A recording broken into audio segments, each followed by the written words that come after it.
Saya mau dengar ini orang Buton Tengah bertanding. Kita mana lebih kencang suaranya mama-mama dengan bapak-bapak. Oke? Yang bapak-bapak merasa jenis kelamin laki-laki, diam kau dulu. Kita dengar dulu ini emak-emak, ras terkuat di bumi. Sen kanan belok kiri. Dikarisi alis yang bagus, pergi lagi nak cukur. Nah, ini semua ini. Ya, bapak-bapak diam. Kita dengar dulu ibu-ibu. Bisa ibu? Ayo ikut salawat bareng-bareng sama saya. Ayo. Salatullah ala Toha Salatullah salamullah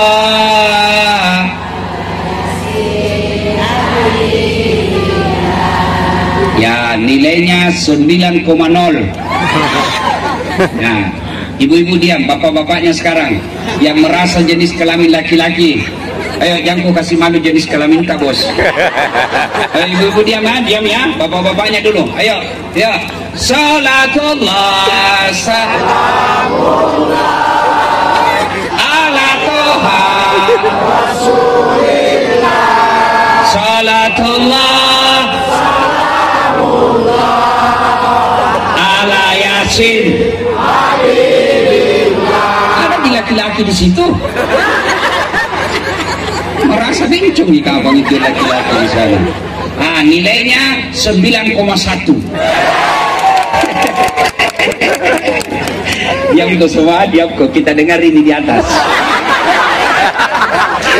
Kapan lagi kau kerjain bos-bos? Diam kok. Ya memang kau semua ini mukanya salawat. Ya kau semua ini ya. Ayo Pak Bupati dan Ibu ya salawat kita. Jangan kasih malu pejabatnya ya. Ayo Pak Bupati ya. Warahmatullahi wabarakatuh. Alhamdulillah, alhamdulillahi rabbil alamin. Wa bihi nasta'inu ala umurid dunya waddin. Ashhadu an la ilaha illallah wa ashhadu anna Muhammadan abduhu wa rasuluh. Allahumma salli ala sayyidina Muhammad wa ala alihi wa sahbihi ajma'in. Amma ba'd. Faqad qala Allah subhanahu wa ta'ala fi kitabil karim. Bismillahirrahmanirrahim. Ya ayyuhalladzina amanu dukhulu fi silmi kafatan wa la tattabi'u khutuwatis syaitan innahu lakum aduwwum mubin. Wahai orang-orang yang beriman, masuklah engkau ke dalam Islam secara sempurna, Islam secara total, Islam secara benar, bukan Islam pencitraan, bukan Islam pilcaleg, bukan Islam pilkada, bukan Islam politik. Coba kemarin acara ini seandainya sebelum pilcaleg, datang semua caleg biar tidak diundang. Karena sudah dicoblos, tidak ada yang hadir. Pak Bupati, berapa anggota DPR di Kabupaten Dapa? 25 orang. Berapa yang hadir malam ini? Ada yang hadir malam ini? 2 yang hadir. Mudah-mudahan yang hadir ini betul-betul Allah rahmati, terpilih berikutnya lagi. Waktu mau dipilih bagi-bagi kartu nama. Sama-sama kita orang Bugis, sama-sama kita orang Buton. Ini kartu namaku, ada masalahmu telepon saya, aktif 24 jam. Begitu terpilih dia ganti nomor HP-nya. Kata Allah, jangan kau Islam begitu. Ada begitu di Buton Tengah? Ada? Kau salah, kenapa kau pilih dong?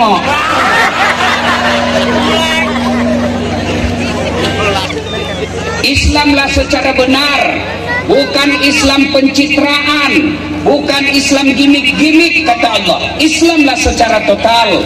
Dan janganlah engkau ikuti langkah-langkah setan, karena sesungguhnya setan itu musuh yang nyata bagi kalian. Musuh kalian bukan polisi. Ibu,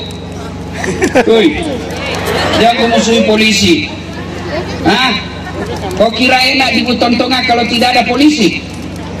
Hei, ibu-ibu, hilang motormu, siapa kau cari? Pak Imam. Imam aja hilang motornya. Kasih turun sedikit. Siapa kau cari? Tanahmu diserobot tetangga, siapa kau cari? Anakmu dipukul orang, siapa kau cari? Suamimu hilang, siapa kau cari? Jatuh kau cari polisi, suamimu kau cari sendiri. Iya toh? Makanya jangan musuhi polisi. Kasih turun tong sis mau sedikit. Kau melanggar, kau tidak lihat di rambu-rambu. Saya lihat Pak. Kenapa kau langgar? Saya lihat Bapak. Mana STNK kamu? Mana SIM? Lengkap. Saya tilang kamu. Kenapa Bapak tilang? Kau pembohong. Maksudnya apa? Jaketmu Yamaha, motormu Honda. Itu polisi Pelemindia, bukan polisi Indonesia.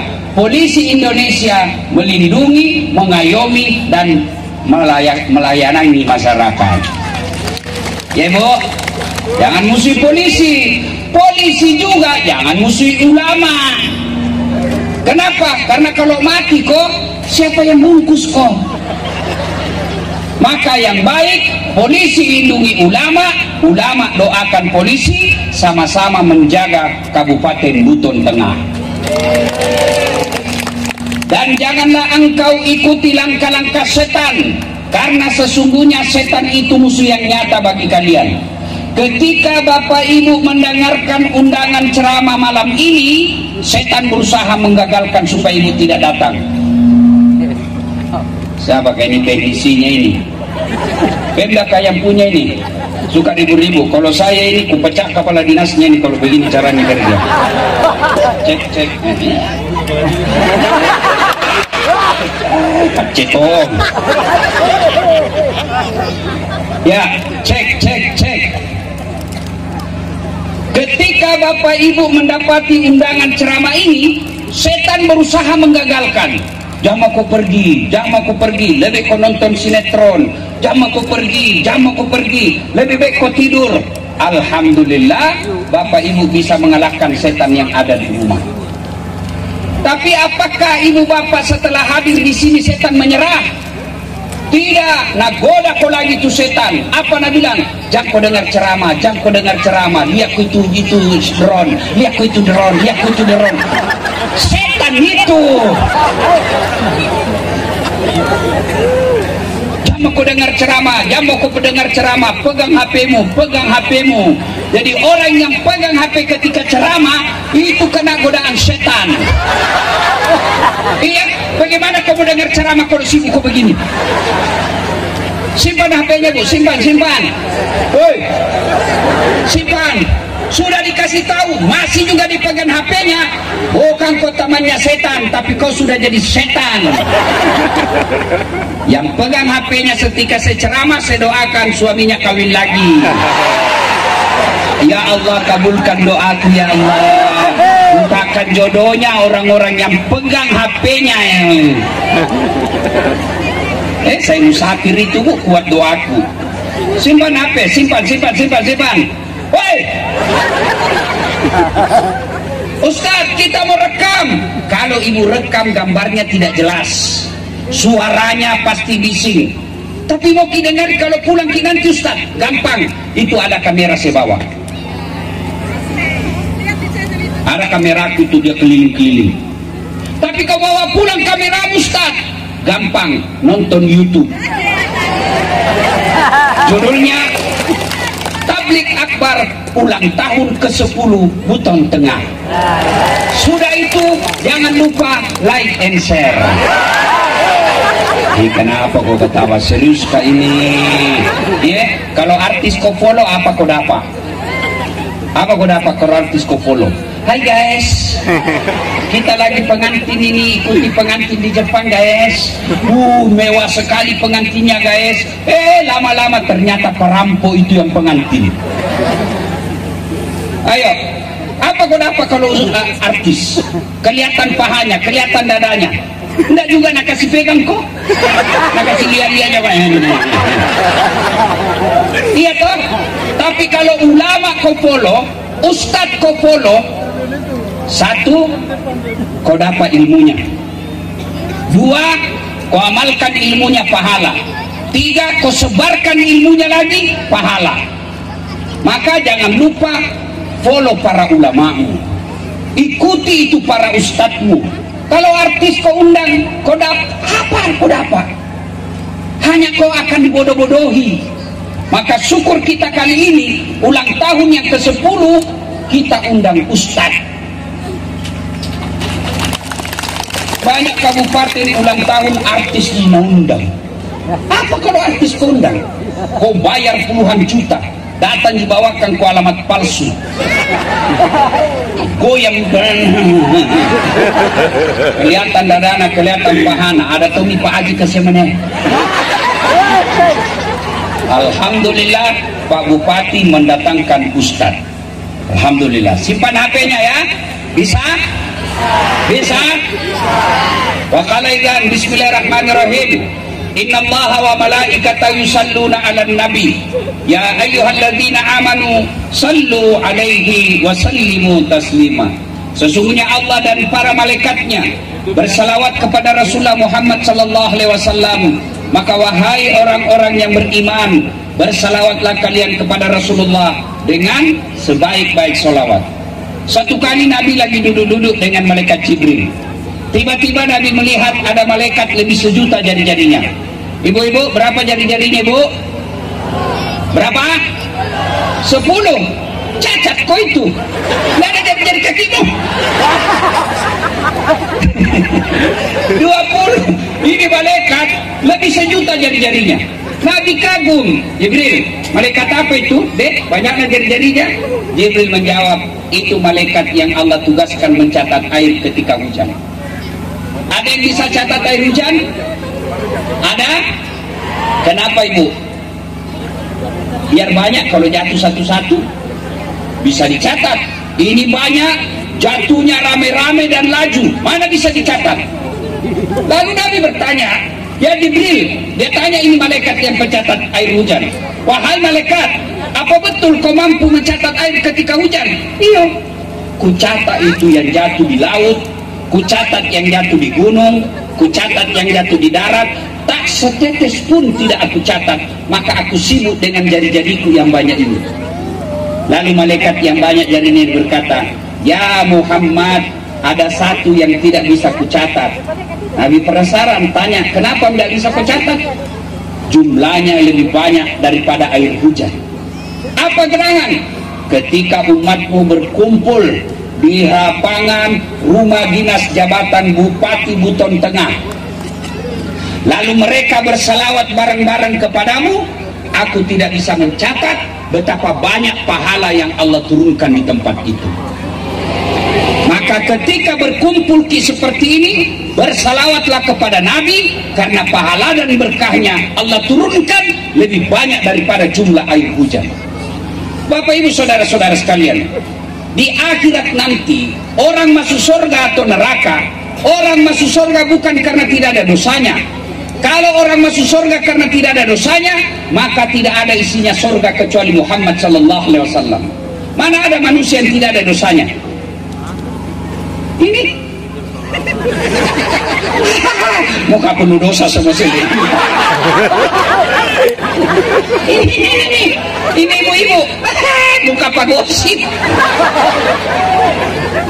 Ini yang bicara, banyak dosaku juga. Jangankan kita yang baru 10 tahun jadi kabupaten, kurang apa mulianya para nabi? Apa Bapak Ibu pikir tidak ada nabi, tidak ada dosa? Ada dosanya. Nabi Adam, manusia pertama diangkat jadi rasul, ada dosanya. Apa dosanya? Makan buah huldi. Turun ke Nabi Ibrahim, kakek para nabi, apa tidak ada dosanya? Ada, bohong ketika diadili Raja Namrud. Turun lagi sedikit, Nabi Yunus, dosa, kapan? Suruh dakwah, putus asa, dia sangka buruk kepada Allah, dosa. Nabi Nuh, ada dosanya, kenapa? Gagal didik anaknya. Itu para nabi dan rasul aja dosanya, apalagi kalian pegawai honor. Ada pegawai honor di sini? Biasanya banyak pegawai honor itu, kasihan saya lihat di situ tadi ada di situ Satpol PP, polisi setengah. Paling jago membubarkan itu rumah-rumah kuan kasihan itu Satpol PP, pegawai honor biasanya itu. Ya? Apalagi kita pasti ada dosa. Lalu kenapa orang masuk surga, Ustaz? Ditimbang pahalanya, timbang dosanya. Makanya ada dua malaikat. Ada malaikat yang Allah tugaskan mencatat kebaikan di kanan, ada malaikat yang tugasnya mencatat keburukan di kiri. Timbang punya timbang, ternyata lebih berat timbangan kebaikannya daripada keburukannya, meskipun selisihnya 0,5%. Maka ketika kumpul seperti ini, berselawatlah, karena nanti timbangannya ketika ditimbang pahalamu lebih berat jumlahnya daripada air ketika hujan. Saya mau ajak selawat, bisa? Bisa? Saya mau dengar ini orang Buton Tengah bertanding. Kita mana lebih kencang suaranya mama-mama dengan bapak-bapak. Oke? Yang bapak-bapak merasa jenis kelamin laki-laki, diam kau dulu. Kita dengar dulu ini emak-emak, ras terkuat di bumi. Sen kanan belok kiri. Dikarisi alis yang bagus, pergi lagi nak cukur. Nah, ini semua ini. Ya, bapak-bapak diam. Kita dengar dulu ibu-ibu. Bisa ibu? Ayo ikut salawat bareng-bareng sama saya. Ayo. Salatullah ala Toha Salatullah salamullah.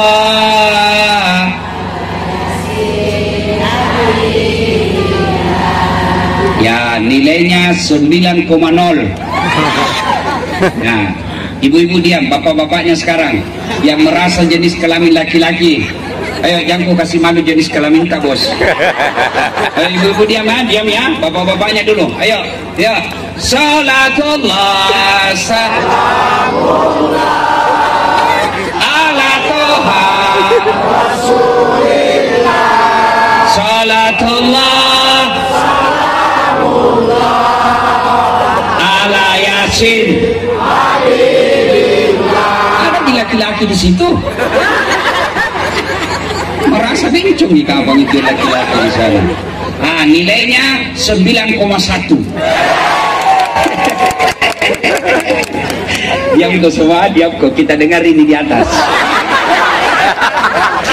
Kapan lagi kau kerjain bos-bos? Diam kok. Ya memang kau semua ini bukan salawat. Ya kau semua ini ya.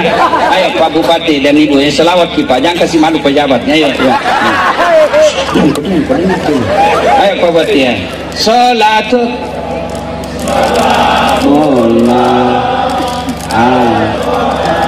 Rasulillah salamullah ala Yasin.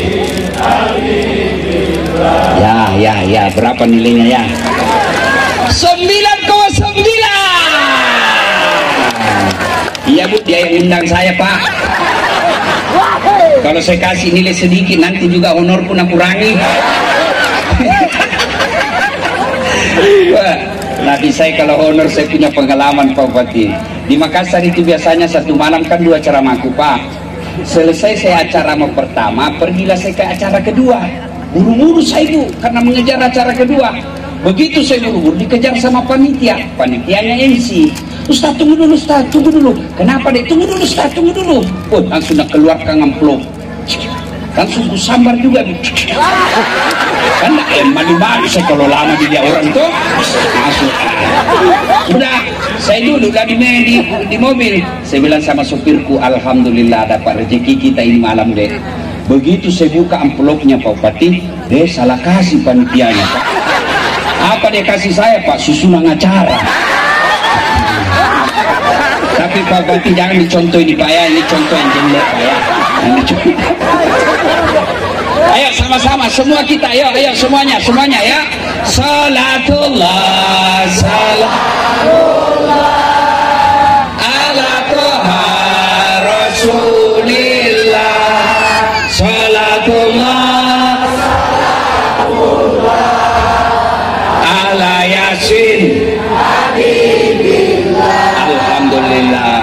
Terima kasih. Bapak Ibu saudara-saudara sekalian teristimewa yang kita hormati, Bapak Bupati dan seluruh jajarannya, Bapak-bapak Forkopimda. Saya mohon maaf tidak bisa sebut namanya Bapak satu demi satu, di samping karena keterbatasan waktu, juga yang sejujurnya saya tidak tahu namanya Bapak. Yang insya Allah dimuliakan rahmati Allah Subhanahu wa Ta'ala. Sebagai rasa syukur saya bisa datang ke tempat ini dan sebagai penghormatan saya kepada masyarakat Buton Tengah yang 10 tahun telah menjadi kabupaten, saya kasih oleh-oleh untuk diamalkan. Dan ini pernah Nabi ucapkan ketika Nabi pertama kali menginjakkan kaki beliau di Mekah, di Madinah setelah hijrah dari Mekah. Insya Allah kalau diamalkan ini, meskipun baru 10 tahun, insya Allah cepat nanti maju di kabupaten. Amin. Satu, kata Nabi, utlubul ilma, mak tuntuk ko pak disenu, mak guru ko. Ada orang di sini? Coba angkat tangan. Ada juga ya, ternyata itu Buton kepanjangannya Bugis Tonji. Masya Allah. Kalau kabupaten ini mau maju Pak Bupati, prioritaskan biaya untuk pendidikan, belajar. Maka besok ulang tahun Pak Bupati, panggil Kepala Dinas Pendidikan. Sini Kepala Dinas Pendidikan, cari anak-anak SMP, anak-anak SMA yang tamat SMA, mereka yang berprestasi, biayai mereka di mana mau kuliah. Itu 1400 tahun yang lalu ada komunitas di Arab namanya masyarakat jahiliyah. Itu masyarakat jahiliyah, judi, istri ditukar-tukar, mabuk jadi kebiasaan, ada yang namanya budak. Pokoknya jahiliyah, tidak ada orang mau disebut jahiliyah, begitu jeleknya itu jahiliyah. Maka turunlah perintah Allah untuk membawa perubahan, memperbaiki masyarakat jahiliyah itu. Allah utus Nabi yang kita kenal sekarang, namanya Muhammad Sallallahu Alaihi Wasallam. Apa perintah yang pertama Allah turunkan? Iqra, baca. Tidak dikatakan Allah menonton, baca. Maka itu pesannya, kalau mau maju suatu kampung, mau maju suatu bangsa, mau maju kabupaten baru, cari guru-guru yang cerdas, cari anak-anak yang cerdas, biayai mereka. Pesannya belajar, belajar dan belajar. Dulu Malaysia belajar sama Republik Indonesia. Dulu Malaysia tidak ada martabatnya depan Indonesia. Dulu. Sekarang nakala makin Malaysia. Mana buktinya Ustaz? Uangnya Malaysia 1 ringgit, kita 4.000 baru sama. Sampai detik ini tidak ada orang Malaysia datang ke Buton menjadi TKW, menjadi tenaga kerja pembantu. Tapi berapa banyak rakyat Indonesia, perempuan-perempuan Indonesia ke Malaysia menjadi pembantu rumah tangga, menjadi sopir dan menjadi buruh. Kenapa Malaysia lebih maju dari sekarang, dari Indonesia? Karena dulu dia minta guru-guru Indonesia zamannya Pak Harto tahun 70-an, mana guru-gurunya Indonesia, kirim, bawa ke Malaysia mengajar kami. Mereka mengutamakan dan memprioritaskan pendidikan. Dan sekarang di Malaysia 40% anggaran negaranya, 40% prioritas pendidikan. Kita cuma 20%, itu pun dikorupsi. Maka Pak Bupati, selama Allah kasih Bapak jabatan dan kekuasaan, cari orang-orang pintar di Buton Tengah, manfaatkan mereka. Termasuk kalau Bapak mau maju di kampung, pilih pegawai negerinya, pilih kepala dinasnya, kepala bagiannya yang pintar, bukan yang pintar menjilat.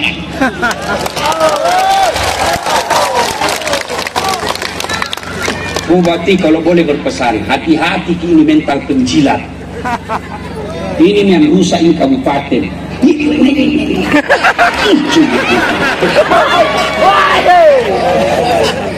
Orang-orang penjilat itu kan nggak tahu dirinya dongo, nggak tahu dirinya nggak punya kualitas, nggak tahu dirinya nggak bisa maju kalau dikasih bertanding, maka dia masuk cara menjilat. Dia batal ke istri dia nggak bisa tembus ke bupatinya, dia datang ke istrinya. Pak Bupati, tadi ibu ini ada kiriman ibu. Karena biasa juga ini istri bupati menentukan juga. Kalau mau maju di kabupaten, cari orang-orang pintar, Pak.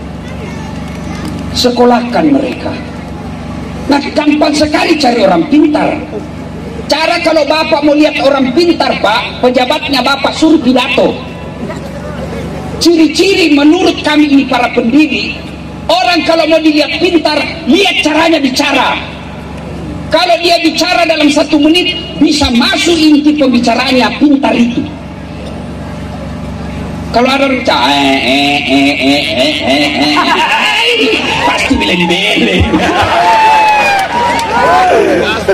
Ya, adik-adik kurmaja, biarkan kamu sekarang dihina sepupumu, biarkan sekarang kamu tidak bermartabat di mata mereka, tapi kejar kau ilmu pengetahuan. Kau buktikan 20 tahun yang akan datang, mereka yang menghinamu, dia akan dibawamu sekarang, dia akan datang.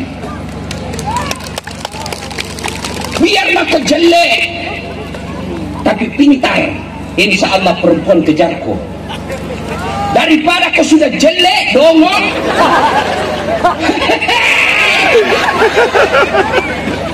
Hei, belajar. Kenapa saya bisa sampai di tempat ini?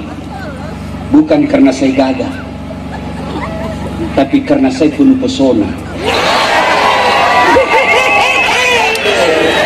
Saya memang tak gagah, Bu. Saya penuh pesona. Mana buktinya? Mau semua kau foto sama saya toh? Kenapa? Bukan karena saya cakep. Apa pesona saya? Karena saya punya ilmu. Belajar, Pak. Mau maju di kampung, belajar. Titip khusus Pak Bupati. Cari anak-anak kita dari Buton Tengah. Kalau dia pandai, dia kunci-kunci. Teknik ini. Dari kecil dia pandai bikin perahu, kasih sekolah. Pergi sekolah ke lautan. Anggota DPR juga, pikirkan ini rakyatmu. Kau pergi selalu studi banding, pulang kau tidak ada kau bawa.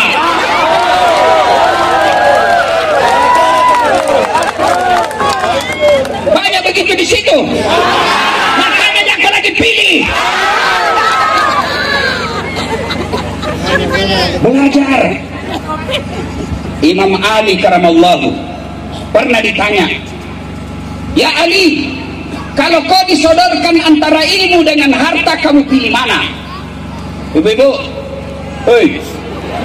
kalau saya saya suruh pilih, Bu, pilih mana ibu? Antara emas dengan kitab Durratun Nasihin. Bukan pilihan mana itu. Ini ibu mau nambah semua. Pilih mana ibu? Antara ilmu, kitab Durratun Nasihin, atau handphone? Pilih mana ibu? Kitab. Pintar tomaku pencitraan. Ali ditanya, Ali, karena dari 4 sahabat Nabi itu, Nabi sendiri yang mengatakan, sahabatku yang paling cerdas Ali bin Abi Thalib. Ya Ali, kalau kau disodorkan antara harta dengan ilmu, pilih mana? Ali dengan mantap dia katakan, saya pilih ilmu. Kenapa? Ada 3 kelebihan ilmu dibanding harta. Apa gerangan? Yang pertama, harta setengah mati kau jaga, ilmu dia jaga kau. Ibu-ibu punya uang 1 juta, kasih masuk bele-bele. Sudah itu bele-bele digembok, kasih masuk di lemari, gembok lagi lemari. Berapa mi gemboknya, Bu? Keluar kamar, gembok lagi. Berapa gemboknya? Keluar rumah, gembok lagi pintu. Berapa gemboknya? Keluar pagar, gembok lagi pagar. Berapa gemboknya? Sampai di pasar hilang kuncinya. Setengah mati ku cari jaga tua.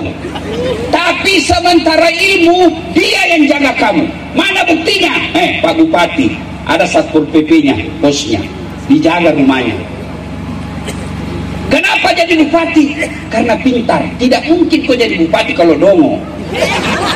Mana lagi buktinya? Das Atlati, kemana-mana dikawal. Coba, kenapa? Bukan karena saya kaya, tapi karena ilmu. Gara-gara ilmu, Allah jaga saya. Yang kedua, kata Ali bin Abi Thalib, dengan harta belum tentu kau dapat ilmu, tapi dengan ilmu kau dapat harta. Banyak orang kaya di kampung, tapi pergi masuk kota mati lampu, tidak tahu apa-apa. Ditanya, belajar membaca sama anaknya, belajar membaca Pak, dikasihlah buku yang ada gambarnya, tulisannya angka, huruf-hurufnya besar, PE PE, tambah P P, SO SO, DNT apa bacanya? Odol. Ya, banyak uangnya itu, tapi dongo. Pergi dibawa di kota. Sampai di kota, masuk di mall. Nah, lihat tangga lift. Tahu tangga lift, Ibu? Pura-pura makin saja tahu. Itu kalau Ibu ke mall, ada dilihat naik tangga turun begini. Bukannya begini ya. Yang naik turun. Tiba-tiba masuk di mall. Terbuka itu tangga lift. Nah, ejai. Open. Busana pembikin kuenya. Karena di kampungnya open itu pembikin kue mentega. Lopo panas apa bobek panero. Begitu ada orang Tionghoa mau masuk dalam itu, teriaki, yang kau masuk panas, ajak utama mapela, yang kau masuk panas. Masuk ini orang Tionghoa, tertutup pintu. Beberapa saat kemudian terbuka, keluar orang Afrika. Nah, ku bilang mewah yang kau masuk, bagus banget. Ini dia duit tapi beleng-beleng. Ya, banyak orang begitu. Dibawa makan rumah restoran mewah, kaya, dia masuk restoran mewah, kebanyakannya. Selesai ditanya sama anaknya, bagaimana makanan? Enak Pak? Enak semua itu tadi, nak. Masya Allah, enak semua. Satu dia tidak kusuka. Kenapa Pak? Dia bilang, setengah mati kutelan tidak mau masuk. Dia bilang, anaknya yang mana itu Pak? Dia bilang, itu yang putih, warna putih tipis, tisu. Ini banyak wanita tapi dongo. Ya toh? Sementara dengan ilmu kamu bisa dapat uang. Mana buktinya? Iya, saya pergi sini dibayarkan tiketku, pergi tidak bawa uang, pulang. Makanya pas sekolah ya anakmu, kasih belajar anakmu.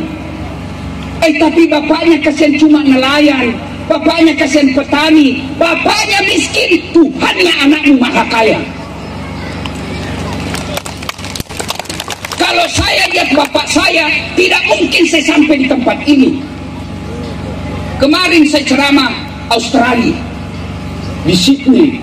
Tahu udah ke Sydney, Bu? Tahu? Itu Luna terus-terus.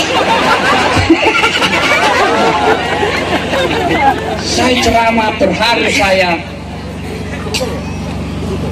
Itu yang dulu Opera House, dulu waktuku di kampung, saya cuma lihat di televisi dan di gambar-gambar koran. Bisa kuinjak. Bukan karena saya pejabat, bukan karena saya gagah, bukan karena saya selebriti, tapi karena saya punya ilmu. Saya bayangkan tidak mungkin saya bisa sampai di situ kalau bukan ilmu. Dan kalau lihat miskinnya bapakku dulu, petani penggarap, sawahnya orang dia kerja. Saya lihat itu mamaku dia jual piringnya supaya saya bisa sekolah. Saya lihat itu mamaku dia jual kainnya, yang dia mau bikin baju, terpaksa dia jual supaya saya bisa sekolah. Apa dia bilang bapakku waktu saya mau pergi merantau ke Makassar? Nah, kasiasi kak memang. Ambomu nak kasiasi, tapi pungalatalamu sogi. Nah, saya memang miskin. Nah, bapakmu memang miskin, tapi Tuhanmu maha kaya. Itulah yang jadi bukuku sekarang ada beredar. Tuhanmu, bapakmu miskin, Tuhanmu maha kaya. Kasih sekolah anakmu. Anakmu juga punya rezeki. Adik-adik sekalian, sekolah kok. Kalau kau sekolah, insya Allah gampang itu dunia kau taklukkan. Sekolah. Selain itu namanya Malaysia, negara yang pernah hancur karena menjajah kita dan dibom negaranya. Jepang, Hiroshima dan Nagasaki hancur. Setelah hancur, apa kata rajanya? Berapa guru yang selamat? Maka Pak Bupati, sekali lagi ini sebelum saya akhiri, cari kasihan guru-guru, pegawai negeri yang cerdas, kasih sekolah mereka.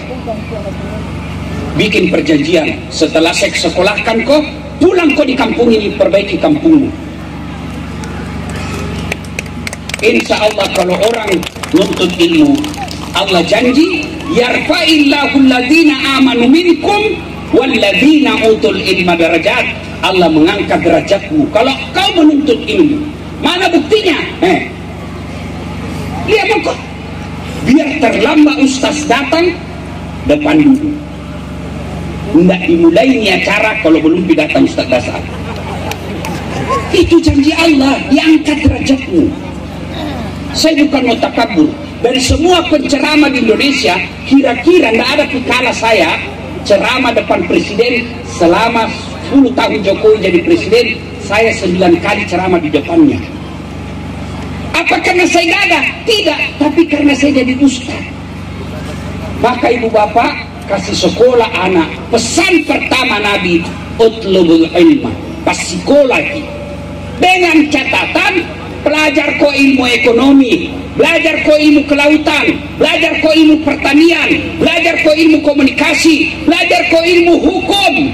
Bismi rabbikal ladzi khalaq, atas nama Tuhanmu, supaya kau jadi pengacara bukan menghalalkan segala cara, supaya kau jadi bisnismen, ekonom yang mensejahterakan rakyat, supaya kau jadi pemerintah yang mengedepankan kemaslahatan.